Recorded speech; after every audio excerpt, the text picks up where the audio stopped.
Yes. What is good, my people? Welcome back to Computer Music Academy's weekly homework podcast.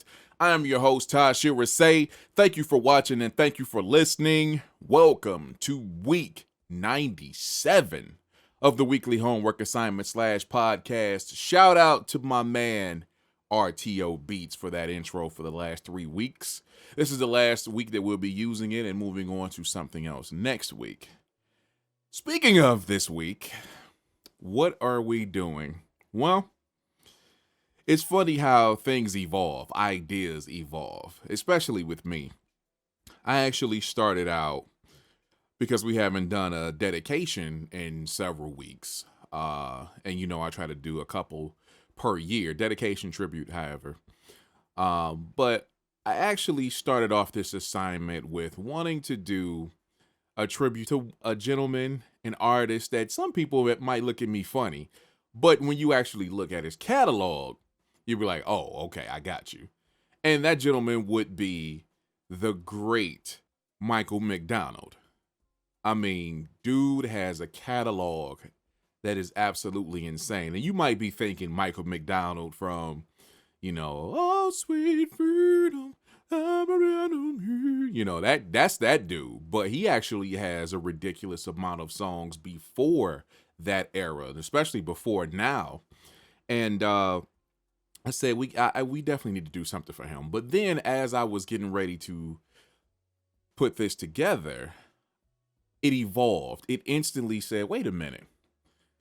What is Michael McDonald considered? Well, he's considered what they call blue-eyed soul. White people who, in history, or in most cases, people would say don't have a lot of soul. But there are several people who actually have a ridiculous amount of soul, be it in their voice or the music that they produce, and they are accepted as such in a lot of cases.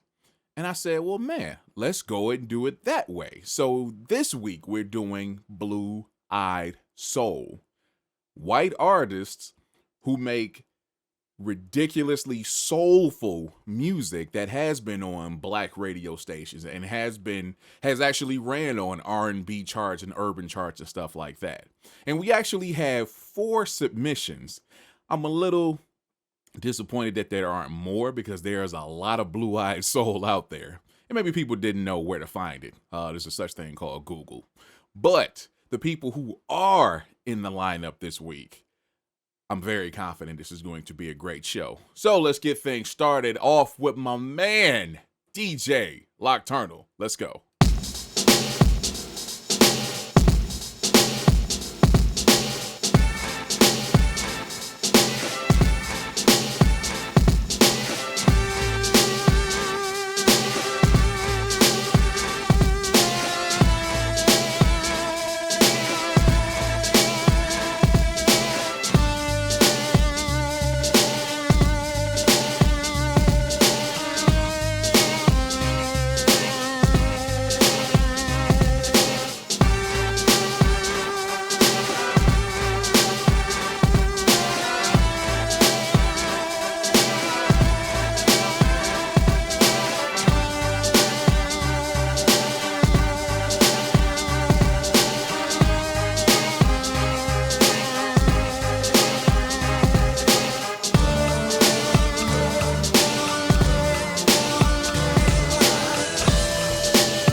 J Nocturnal banger. Oh my. Woo, man. That right there is a beast. That track, first off, before I go there, let me go here. I hate when people do this. I really do. Now, the whole premise of the assignment was to either sample some Blue Eyed Soul, create an original track, which it sounds like he did, or to actually organically create a track in the style of a Blue Eyed Soul artist or band. And I hate when this happens. Didn't tell me what sample he used. Specifically said in the submission that, oh, I should be able to recognize it by the, by the hook when the sample actually kicks in. I'm listening to it like, it kind of sounds familiar, but I can't put my finger on it. It may be sped up, chopped up, or whatever, and that kind of throws me off from actually recognizing it. And then you didn't tell me. Thanks a lot. So unfortunately, I can't say what track that is, what song that it is he used or artist he used. But what I can say, the track itself, nice. First off, the drums. Holy crap, dude. Those drums are nice. Excellent drum selection. And then the way they're EQ'd, the way they pop in the track, and the way the track is EQ'd and mixed is very, very nice. That's one thing he said when he did send the submission, as opposed to telling me who it was. He made sure he told me he was going for more of a live feel. I feel that. I definitely feel that. It does sound more like an actual band playing this particular track. The drums, you got the guitar, which the guitar sounds incredible in here. It sounds like a guitar that may have sounded regular, and he put some processing on it, some distortion on it, and it sounds really, really dope. I think I heard like a little brass in there that sounds really dope. Kind of synthy, but it still worked. But this track overall is dope. Very dope. I love the energy in it. I love how it just moves throughout the entire 2 minutes and 20, just a little bit under 20 seconds. I love this track. Knock is still going, still killing it every single week. My man, I can't, I hate you for not telling me who it was, because I can't tell the people. But I absolutely love this track, my man. Excellent Submission. All right, moving on to my man Taurus Beats, who once again didn't tell me what he was doing. But let's see what he's doing this week.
Yes, yes, yes.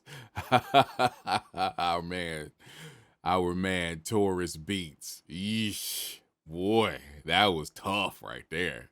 That's one thing I absolutely love about Taurus is no matter what we're doing, he takes his style, his signature sounds, and he applies it and he adapts. He makes it work every single time he's in the lineup, dude. I really, really, really appreciate about him. Jeez, dude. Whew. Track. The sample, I can't tell you because it seemed like it's so little of it that was used. I can't pick it out, and that sucks because if nothing else, it's not about me. I want to make sure that I tell the people who they are listening to or who was used, I'll say that, so they could actually go back and reference it for themselves like, oh damn, he really did kill that, you know what I'm saying?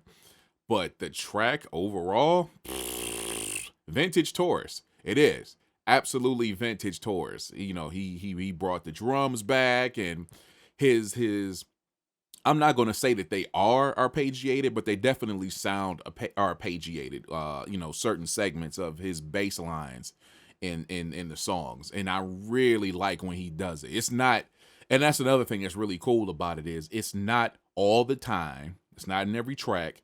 It's not throughout the entire track, which is something I can really appreciate because that would get annoying. That would get boring very easily. And that's one thing I really appreciate about certain things, certain signatures of his, that he knows how to take them away at certain times and then he'll bring them back in another track. You know, it's not a constant thing. I know people who always got to use the exact same sounds, the exact same techniques or effects or whatever, and it just gets boring after a while, especially when here we are going towards 100 podcasts. Think about this. We've been doing this over the last 3 years, and I've listened to a ridiculous amount of beats. On average, I would say about 5 to 7 every week on average.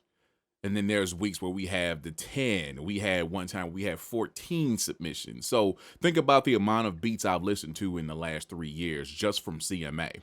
And if somebody is constantly using their same tricks, so to speak, every time, it would annoy the hell out of me and get boring. But Taurus is not one of those dudes, thank God. But the track, nasty. I love the chops of the brass that he did use from whatever song that is. I like how he used it. But then it gets into the middle part of the song. I think it's around about a minute 10, where he actually had like a chorus, and he still had the chops in the background, but then he brought in the strings and had it go up and down a little bit, and it turned into a different track at that point, which it should. You know, there's a bridge basically, and that's what it's all about with that particular part of a song, or just a song in general with the evolution. But man, as usual, love the mixing, love the drum selection, the instruments that he uses, and again, Taurus plays the majority of his stuff out, but he can chop his butt off when it comes to samples, and I really, really love that about dude. So can't tell you what sample it is, but I can tell you this is a very, very dope track. And I know it's going to be up on Taurus's website shortly, if it's not right now. So Taurus, thank you, my man. All right, doing a little switcheroo this week. Yeah, you know who normally closes out the show is between two cats. And this week, they actually switch places. So, coming up first, representing Detroit, my man, Sho-Nuff. Let's go.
The great Sho-Nuff.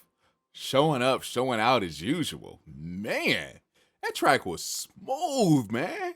Very smooth. I love the feel and the sound of that. But that is really just whether you're in the crib, laying back with your loved one, or cruising, or you're in the backyard with the kids barbecuing. Well, that's I can relate to that because I have a house and I have kids and I have a backyard and I have a grill.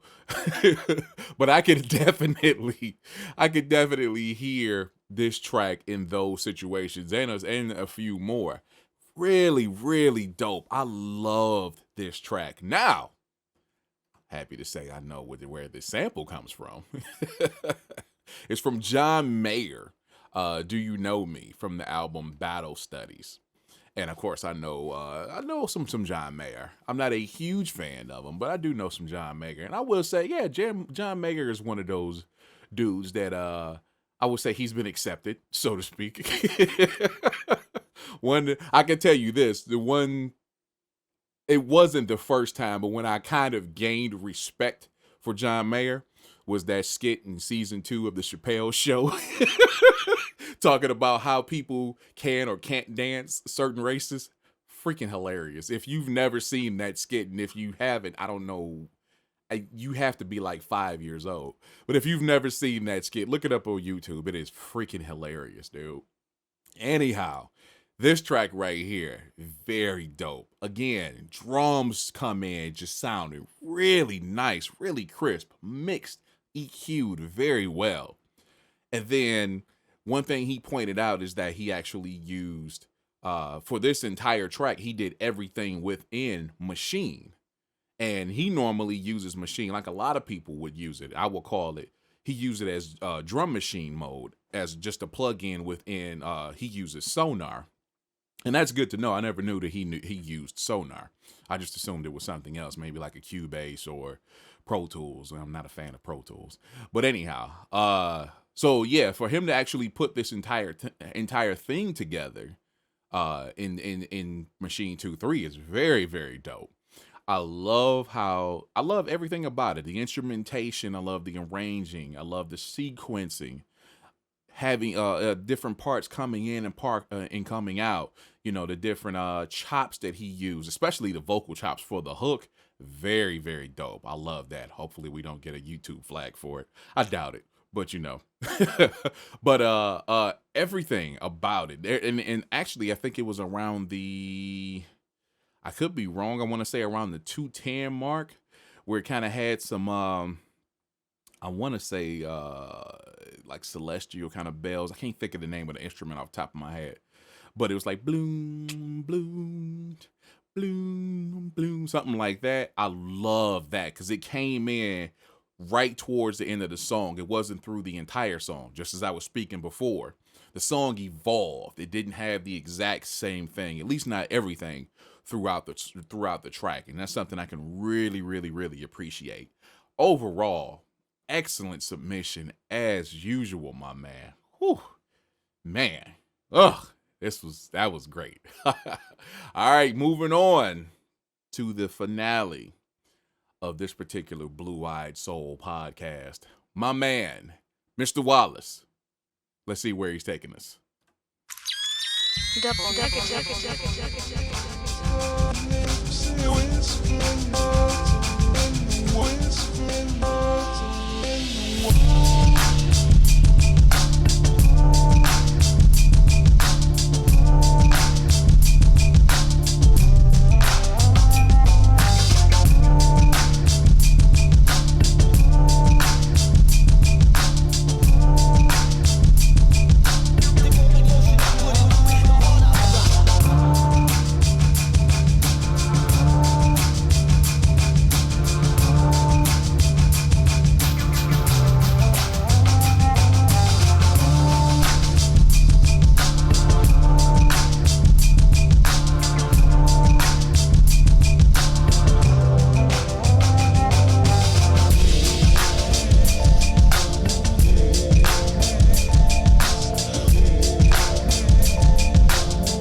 See, said the blind man. Shout out to my pops. That was one of his sayings that I've adapted throughout my life. Man, Mr. Wallace, closing out week 97 of the weekly homework assignment / podcast. My. So, hey, I know the track he used. That was Slow Jam by Karen Carpenter. Very nice. Very nice. The track, well, first off, before I go there, this podcast I'm going to subtitle as the Drums Podcast because everybody's drums that they used in this particular podcast are ridiculous. They're all like kind of signature drums, so to speak, that actually stand out. They're not just standard drums, whether you're talking about drum machine or something that will come from samples or whatever. None of the drums in this particular podcast were typical, and I really appreciate that. On top of that, all of the drums were mixed very well. Wallace's is no exception. So that, once again, just starting off, it actually had their double negative signature, and then it had a couple of sample chops or whatever, kind of a build up, and then it actually kicks in. The drums, the groove, the swing, nasty. Absolutely nasty. I want to say Dilla-esque, but I don't want to take anything away from Wallace. Not at all. But I will point out, I think it's around the 128 where he actually had a really dope drop, and it had like a vocal chop in there, and when everything dropped, dope. Very dope. That's exactly the kind of stuff I'm talking about. It needs to evolve. It needs to have these peaks and valleys. And these cats get it. Everybody in this particular podcast, they get it. Man, but this track, nuts. Again, kind of laid back, kind of calm, kind of subtle. But that takes nothing away from the amount of work that he put into this track. Ridiculous with the Karen Carpenter sample used in a couple of different places, and it slowed down, which I'm wondering if that had anything to do with it because it was named Slow Jam, and then he kind of pitched it down a little bit. But very, very dope. Like I said, love the swing, especially on kick drum, kick snare, and the hi-hat. Love that. I love how that kicked out, man. Really, really dope. Love the swing on that. And then the other instruments that he used, the different transitions, the different, like I said, peaks and valleys of the song. That's what makes a very good song. And that's the thing that I want to get across to people, not just at CMA, but music in general, because this is about making better music. Get out of that formula, man. Get out of that hook, verse mentality. And for some rappers, some producers mostly, that never changes. I've told the story before in the podcast where one of my favorite songs of the 90s was West Up by WC in the Mad Circle. And it actually had, I think it had Mac 10 and Ice Cube on there. But yeah, matter of fact, that was right before they did the whole West Side Connection. But I love that track. And back then, this is telling my age, but back then they used to sell singles. It was a single in a cassette. You could go buy it and it might have one or two songs on there, instrumental kind of crap. Anyhow, listening to the first side, full song. Listen to the second side, had the instrumental. And I swear, this is when I decided to be a different person. Because the instrumental is that George Duke sample. Boom, boom, boom, boom, boom, boom, boom, boom, boom. It's that track. And it's just that looped over and over and over and over and over and over and over for about 4 minutes. Nothing but that. And I'm like, man, beats have to do something different. They have to transform and evolve and they have to. They just have to. I can't stand listening to a beat that I can tell in the first 10 seconds what it's going to sound like for the next 3 minutes. I hate that. And that's one of the things I preach, so to speak, at CMA, and I bring to you is like, dude, change your style up, man. We got to make music, whether it's a hip hop or R&B, which no longer exists, techno or whatever. We have to make this stuff more exciting, dude. So I give major props to everybody in this particular podcast, and that would be Mr. Wallace, Sho-Nuff, Taurus Beats, and DJ Nocturnal. Thank you guys for participating this week. And for everybody else, inside and outside of CMA, I highly encourage you to open your ears, to expand your listening realm, so to speak, and go look up some Blue-Eyed Soul. How do you look up some Blue-Eyed Soul? It's a thing called Google. Type in the term Blue-Eyed Soul, and you will find everything that you need to find on that particular subject. But go check out some Blue-Eyed Soul, make a track on some Blue-Eyed Soul, and I'm going to go this far. Tag me in it, because I've said this before. Nobody has done it. Make a track with some Blue-Eyed Soul. Tag me in it on Google+. Very simple. Or on Twitter, or on Facebook. Let me hear it. Let me know what the hell you're doing. And hopefully we will make some better music. I'm done for the week. At least on that aspect. If you would like to be a part of what we do over at CMA, come on over to computermusicacademy.com and join us. It's that simple. That's it. I'm done. Enjoy the rest of your week, and I will talk to you next time. See ya.